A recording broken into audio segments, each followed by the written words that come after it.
Hey all, so today we're back with a new video in which I decide that I think that now is the time to get up to 2400. Um, my peak rating earlier has been 2176, and I think that after 2400, I'm probably going to stop doing rapid chess and only focus on blitz. So here I have two games for you. The first day of this um, will become a series on the channel. Let's get into it. I start off with d4. My opponent goes d5. Very normal stuff. As you can see, I'm playing someone over 300 points, 200 points higher rated than me. So already the nerves are starting to kick in. I go bishop f4. Bishop here. I go c4. This is my lines. My opponent goes here.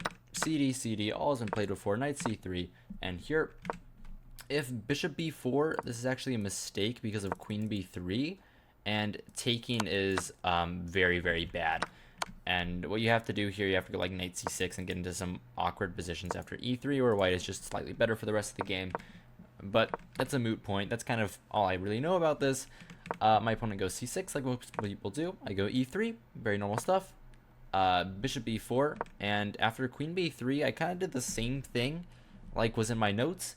And this is a short little lesson on how you shouldn't really you shouldn't really always play the same way against different structures, because now the reason why it's so good after he takes is because my queen gets a line onto the c7 pawn. Now the pawn isn't on c7. I'm simply threatening this pawn through him, and he already makes a big mistake. The only move here, actually, which is pretty funny, this is my first time analyzing the game, like in serious depth. The only move here is queen b6. All other moves are bad. And my opponent plays one that doesn't look that bad. My opponent plays queen a5, which I thought was natural. I mean, it didn't really do anything, but at the same time, I mean, it's okay. I knew I was better, but I didn't really realize how much. And so I simply played the move knight f3, which gets an inaccuracy from the computer, because I could have played a3 to force the issue, and actually just this position is better. The reason I played knight f3 is because, okay, well, he's not defending anything. And the reason why this is bad, he's not really attacking anything. The reason why this is bad is because this allows my opponent to get some development. And I shouldn't really be allowing that. I'm having more fun in the position if there's less development on the board, which is kind of interesting. But either way, my opponent goes knight f6. Obviously, he's trying to play a knight e5. I really can't allow that, so I play a3 very quickly. You don't want to allow knight e5. I mean, knight e4. Takes. And I'm much better here. I'm much better, and my idea is simply that I want to play c4. I want to get my bishop out. I want to start some stuff in here, put my knight in the center, castle, and bring my rooks to the b file and to the c file. That's kind of my idea. Right now I can't bring the rooks to the b file because of this bishop, but I would also like to trade it off in some lines. You never know. Another thing good about my position, I have the bishop pair. Very nice. My opponent castles. I go c4, which is kind of my whole idea. I really like playing c4 in a lot of these London structures. I find it to be an amazing move in many, many different positions.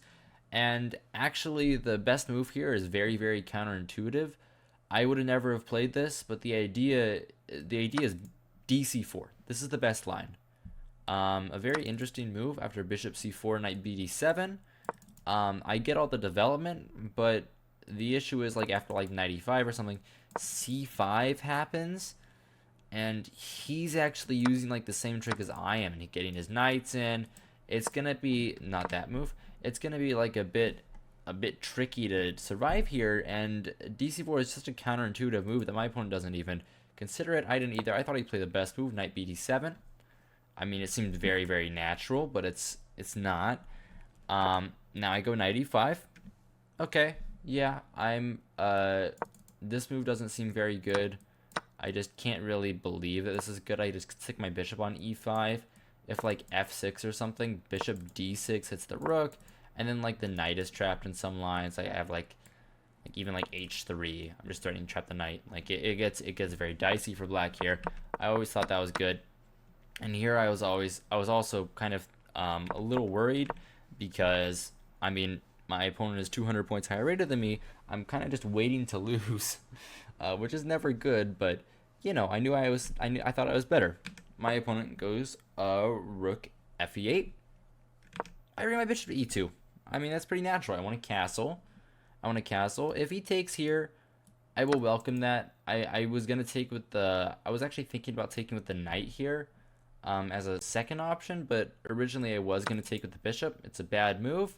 But yeah, I did actually consider knight takes, which is the only good move, threatening this fork and getting my rook into play. I considered that.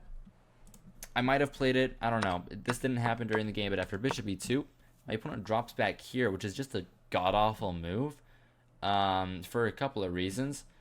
The first being that I just thought, why would you play that? He's attacking my pawn. That's the point of it. He wants to trade off a pawn and a piece on his terms. But I thought, okay, well, your bishop was controlling the b1 square. Let's take the b file. Let's go for that. Now this pawn is weak, and I might be winning a pawn here. Takes. I take on b7. I mean, that's pretty natural. I thought that was like a very, very normal thing to do, because, well, like, now these pawns are doubled. They're probably an issue in many endgames. If he were to play c5 here, I would take on d7, knight takes d7, and then I would even play like, oh, that's a very nice move. The best move is d5, and the bishop is overloaded, because the bishop can't both guard the knight and like save itself. Like, goes here, I go g4, which is a nice move. Can't take, obviously, and I'm just gonna be up a piece in that line. That's a very interesting idea. I didn't see that, but I was gonna take on d7 either way. My opponent takes on e5. I take back with the bishop, of course. Now I have ideas. First of all, controlling the b8 square. Second of all, I might take the knight and open up a structure. Knight e4. I castle. I want to bring my other rook over here. Not immediately, because I do like my light square bishop, so maybe I want to go rook fc1, rook fc1 first instead of rook fb1, to put pressure on this pawn. I also want to go this square, start targeting these pawns.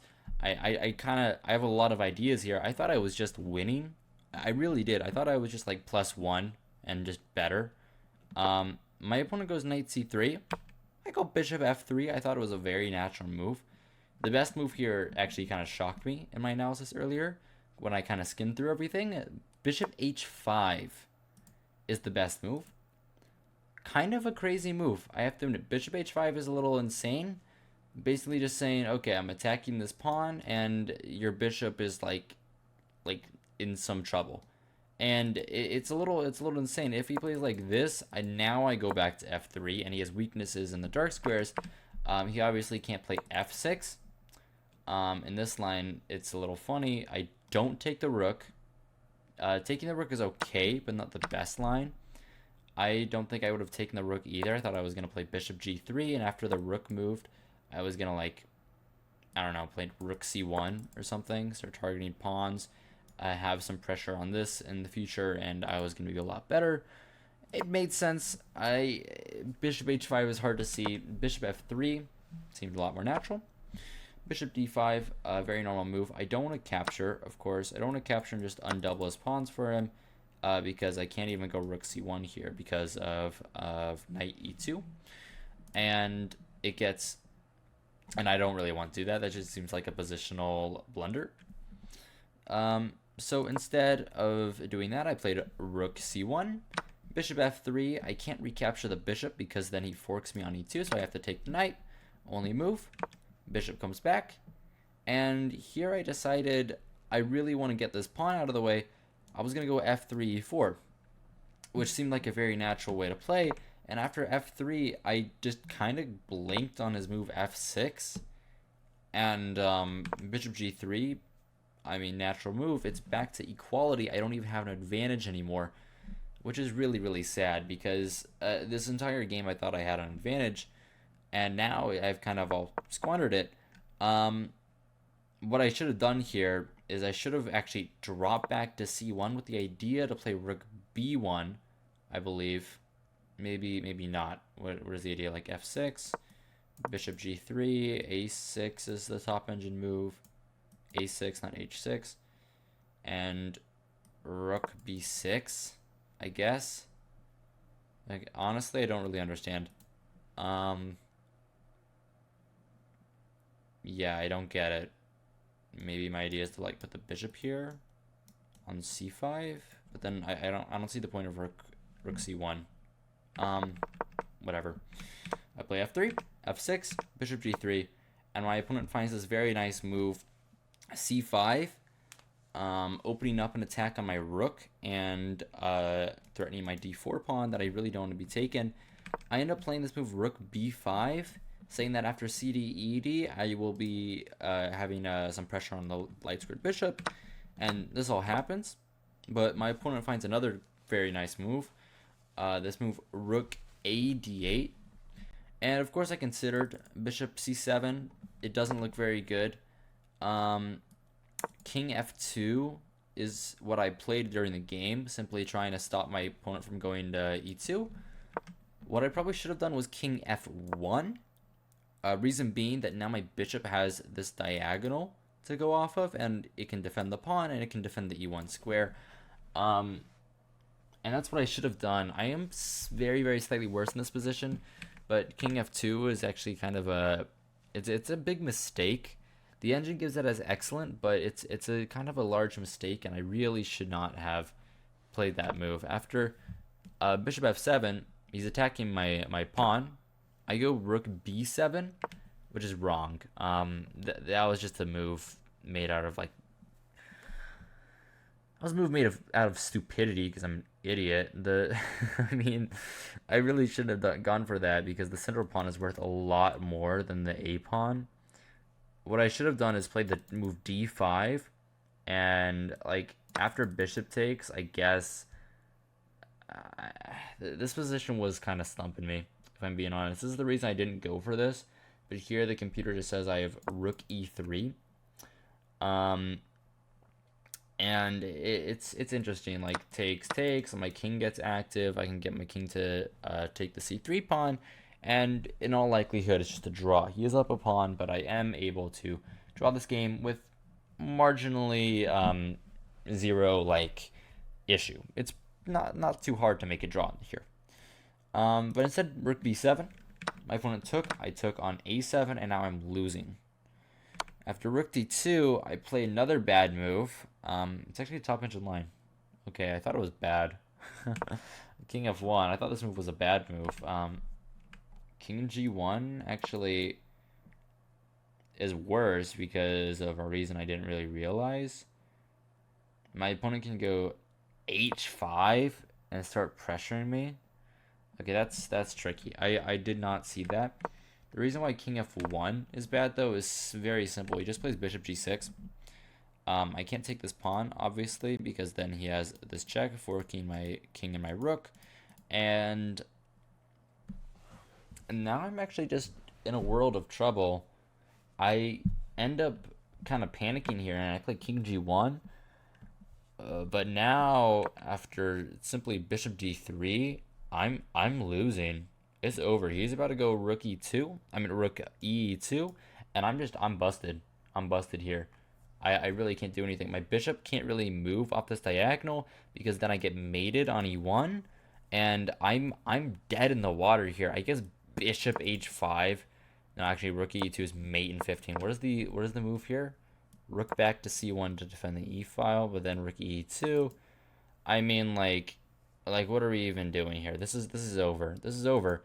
And I quickly play the move h3 because I want to get my king out of the way, but I mean, like, what are we supposed to do here? Rook e2, I give a check, and then I play a4, but then, of course, just rook g2, and after king h1, rook g3, I simply resign the game because I'm down a bishop, and I have no compensation. He has this pawn that my rook has to keep guarding, and my king is going to get ravaged by the rooks in all endgames. This outside passer is nowhere near the promotion square, so it's not really even an asset at this point. And yeah, I just resigned this game. But like most of these videos, there are 2 games here, so we're gonna get into game number 2 against someone marginally less rated, Nick Espias. I'm absolutely butchering that name, who is only 2055 from Argentina. Um, yeah, let's get into it. This was a very nice game. I'm much happier with this game than the last game. And e4, I go c6, knight f3, d5, takes, d4, knight f6, knight c6. All has been played a million times before. Bishop d3, bishop g4, threatening takes, queen takes, and taking this pawn, or just taking that pawn straight up. My opponent goes c6, knight f6, castles, e6, bishop g5 is a move here. I kind of like playing bishop e7 in these positions. It's not the best line.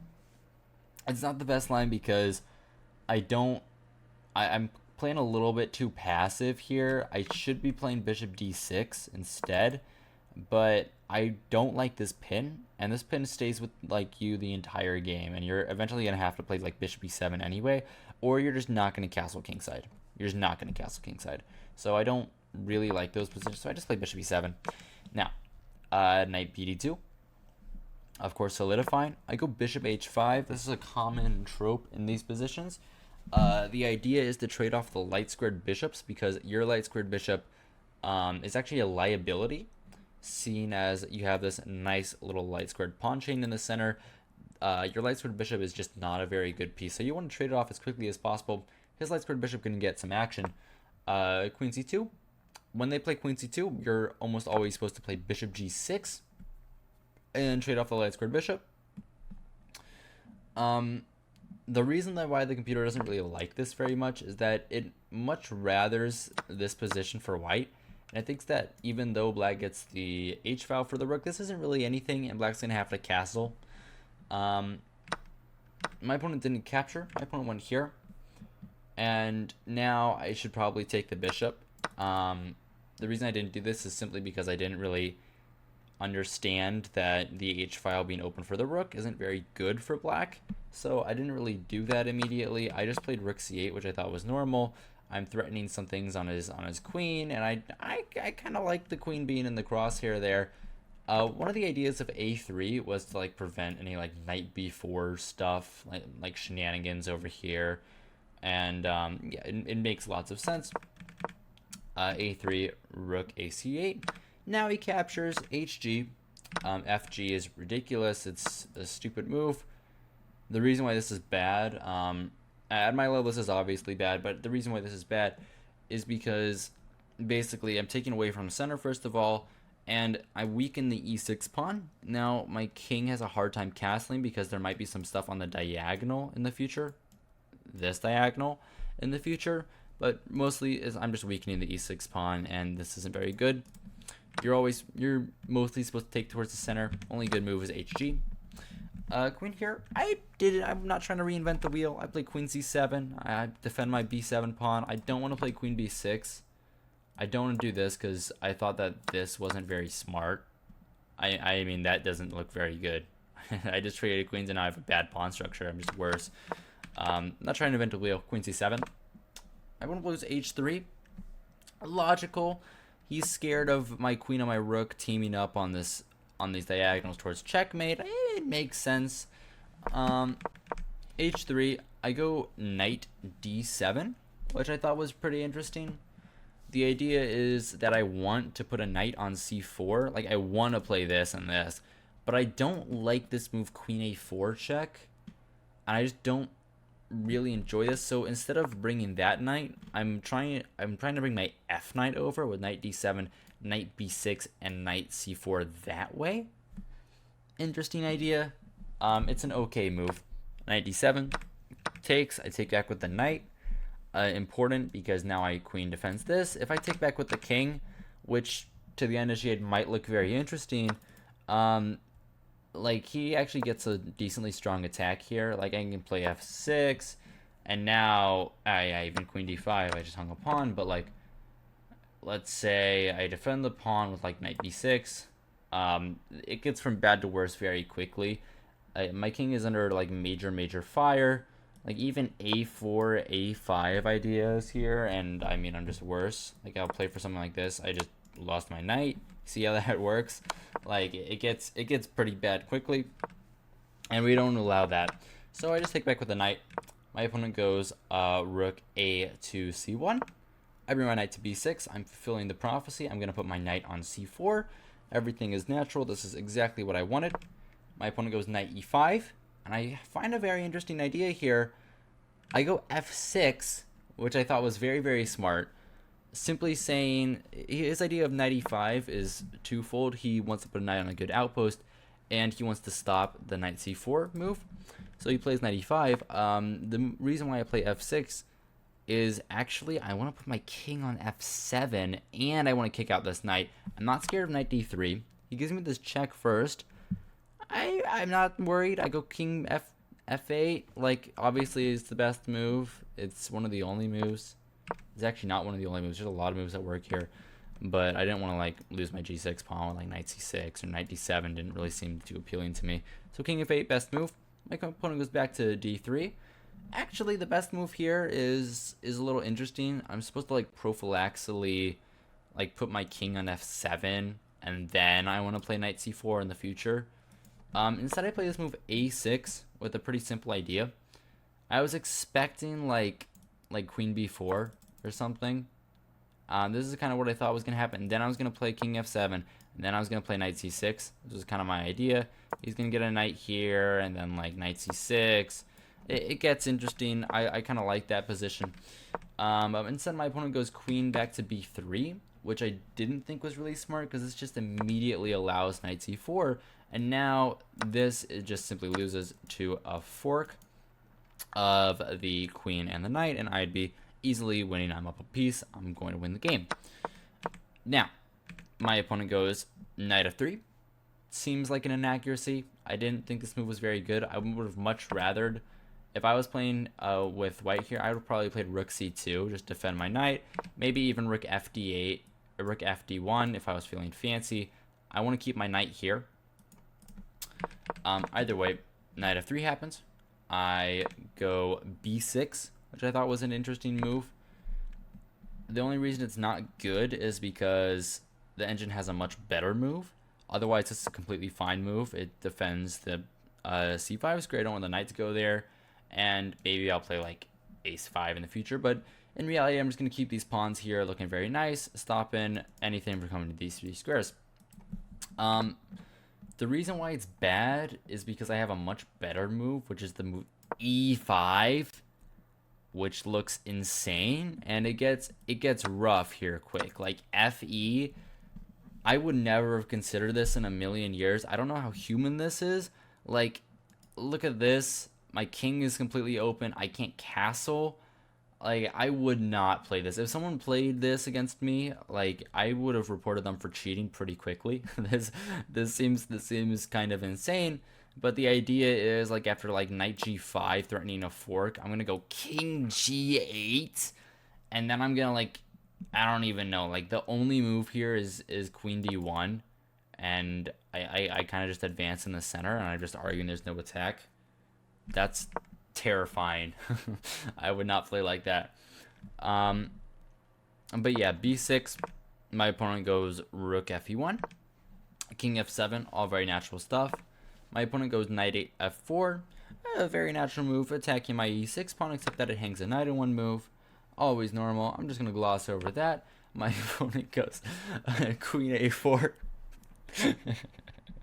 But yeah, my opponent hung a knight on one move, which is pretty funny. I wasn't really expecting that. In reality, it actually took me a couple seconds to realize that I was even hanging, because I just wasn't expecting this move at all. I was just looking at, oh, well, it's hard to defend my e6 pawn. It just hangs a knight on move. Sometimes when you're playing, like, these good players and they do something that stupid, it takes you like a second to realize how stupid it is, because you're just like, what? They wouldn't play like this. They're not gonna hang pieces in one move. But either way, queen f4. And the reason why I'm showing you this game kind of starts appearing now. And the reason why I'm showing this game is kind of the conversion factor. Like, I played well in the opening, but I really like the way I converted this. And after the move queen a4, I go queen c7. Idea being that he can't really take this pawn because I was thinking queen c6, and now I'm threatening like rook a8 stuff, and it gets rough. He has to play b3 and actually just sack the queen here, which is pretty nice.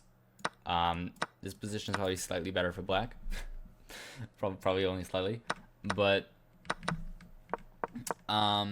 yeah, that's why I played this move. Can't really take. He instead goes rook c2, rook e2, defending the b2 pawn. What's something else? I don't want to take on b2. This is actually fine, but I thought that I might be like giving him too much here, like after like queen d7 ideas, and I didn't really want to play rook c6 and defend my pawn like this, because then my other rook has to come here. I can't really go to the d8 square. I don't like all this pressure. I don't want to give him any counterplay, right? So that's why I didn't really take on b2. Yeah, queen c7. My opponent goes rook e2. I go queen c6, offering a queen trade. He can't take on a6, obviously, because now the queen is really trapped. My opponent drops back. I drop my knight back, which I thought was pretty normal, pretty good. Idea being that I kind of want to block the e-file with knight e4 in some lines, and I would like to play knight f4 and add more defenders to my e6 pawn. An interesting idea here is rook ce1, but that's why I played the knight there in the first place. I want to go knight e4. This move never really does anything, because like if this, I'm just gonna do this. First I'm gonna sack, and then I'm gonna get this position, and this position is always much better for black. I'm up a knight and 2 rooks for a queen. So he doesn't go for that. My opponent drops his knight back to d2 instead, defending the e4 square, but that allows the move knight e5, knight ef5, which was kind of the whole point. I didn't want to play knight ef5 immediately. I don't remember why, but for some reason I thought that the knight moving here just like allowed knight ef5. It was like one of the best moves, so I'm fine with it. I guess my evaluation was wrong, but either way, queen d3. I play this move knight c4, putting my knight back on c4. My rook is ready to defend the e6 pawn. That's why knight ef5 is a lot better than knight df5, because the rook can come and defend, and I'm not going to sack my queen for 2 rooks. Here, I'm simply attacking this. My opponent puts his knight on f3, opening up a line of defense from the rook. I bring my other rook to e1, to e8, defending this pawn, and now my queen is going to be able to move. The pawn is very much defended. Rook ce1, I go queen b5. Now I'm like almost attacking this pawn, not really. Like, let's say he does something random. It's kind of hard to play something random. Like, I can't really take this because, yeah, I mean, like, everything liquidates and I'm better. Actually, in this line, I would actually be attacking the knight, but you know what I mean? Everything liquidates and I'm better, but I'm not really, that's not really what I want. Instead, my opponent just drops back, defends the pawn. I go a5. A very interesting move. Not really doing a whole lot, but somewhere like the idea is to, I don't know, this kind of was just take space. I want to go a4 in some lines and bring the knight around to b3. Kind of a ambitious plan, but it works. It works. It's an idea that I should keep in the back of my mind. My opponent goes g4. I drop my knight back to d6. Obviously, maybe I'll go knight e4 in some lines. My opponent goes knight h4, and I find a very nice move here. It's -4. Everything else is -3, and I find the best move. I go knight e4, and in the surface level, this doesn't look that impressive because, like, okay, well, you're stopping the attack on g6. There's no point. But the interesting idea here is after move f3, now my idea was to play the move g5. Counterattack this knight while my knight was hanging, and now it's going to be better. Correct. This is correct, but it's not exactly correct. What I should have done, I should have played the move rook h8, targeting the knight instead. So after here, I have some pressure on the h3 pawn, and then like my opponent can't really do this anymore because this is kind of death. This is kind of just death to my opponent. Either way, I play g5, same idea, takes. And the reason why this is less good is because this pawn is actually kind of a weakness on h4. My opponent goes e5, and here I find a great move, and this is like kind of the reason why I wanted to show this. This is the part where I just love what I did. I go knight a3, which is such a nice move, just liquidating everything, and it takes real skill to do this, and that's why I really like this game, because after takes, of course, he pretty much has to take. The best move is not to take, but that's insane. So he takes, queen b1, takes. I'm up 2 pawns in a rook endgame. I'm very proud of my liquidation there, and I'm just in a better endgame now. My opponent takes on f6. I take back with the f pawn. Of course, this pawn is fine. After rook b7, I will just block with my rook. This is obviously winning. Like, there's no harumph about it. I'm attacking h3. I have an outside passer. He doesn't go for that. After here, he goes king h2, defending the h3 pawn. I go rook d3. Very simple idea. I'm going to give up my a5 pawn for the d4 pawn. He goes for this. I take. And now I push with the move e5. And I'm preparing in the center. But I can't be too fast. I can't just like push everything and expect to win. Rook endgames are notoriously drawn. If he's able to win even one of my pawns, it might be a simple draw. After the move rook a6, I go king g6. I'm bringing my king. I might go rook f7, and I want to play e4 in some lines. My opponent goes here. I defend my pawn. My opponent goes g5. I take with the king. Okay, I don't really see what g5 does. It's just a free pawn. My opponent goes check. King f5. I kind of understand what g5 does. Its idea is basically that he's opening up like the g file, and he might get like something going over here. Might win my h4 pawn, have some counterplay there. But after move rook a7, I go this nice move rook b8. Idea being that I want to bring my other rook to the file. He can't like move this rook at all, like rook g7. I actually like almost mate him here. He has to trade rooks with me, and that's easy. After the rook trade, this position is very easily winning. I guess he has like this, but then like rook b2 here, I defend. Like, this is very easily winning. Either way, he's not gonna go for that. My opponent goes instead rook h7. I bring my other rook to the b4 square to defend the pawn. Always keeping it very slow. I don't need to win immediately. I just need to keep my advantage, keep my pawns, and be better. Rook h5. I go king e6. Rook h6. I simply go rook f4. No need to bother with any of that stuff. Here, I go back to b6. I don't want any checks from this side. Like, I don't see why I would have to bother with that.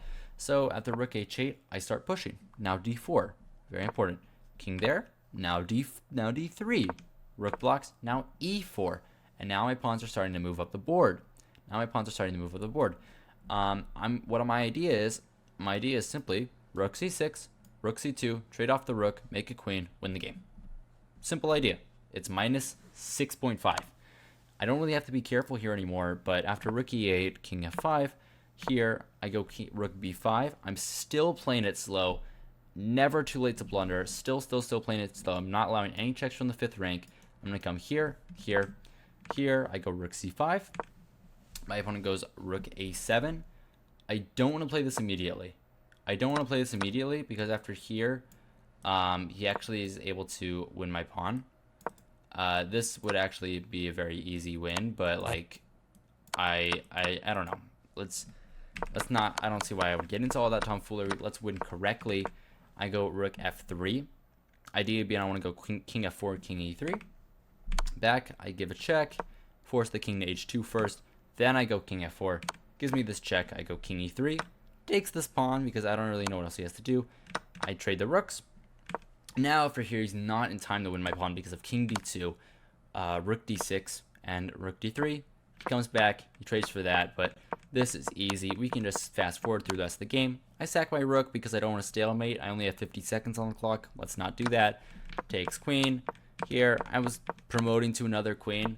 The idea being, there's still an idea here. The idea being I actually kind of want to checkmate with my king, which I like doing if my opponent doesn't like resign. He resigns here, but like what I would do, would checkmate with a king, like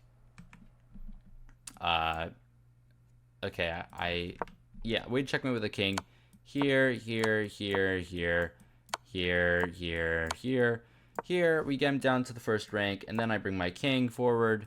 Well, let's just show this real quick because this is a very interesting thing to know. You don't need to know, it's just bad manners, but king h7 would be mate here. That's kind of how you do it. It's a little bit of fun, but you know, that's what I kind of like doing. He didn't allow me to do that, he just resigned, but I have been talking for 35 minutes and I am tired. So that's the end of this video. I hope you guys enjoyed. I hope you guys found this entertaining. I hope you guys found this instructive, all the above. Remember to like, subscribe, do all the things YouTubers tell you to do. Yeah, good evening and good night.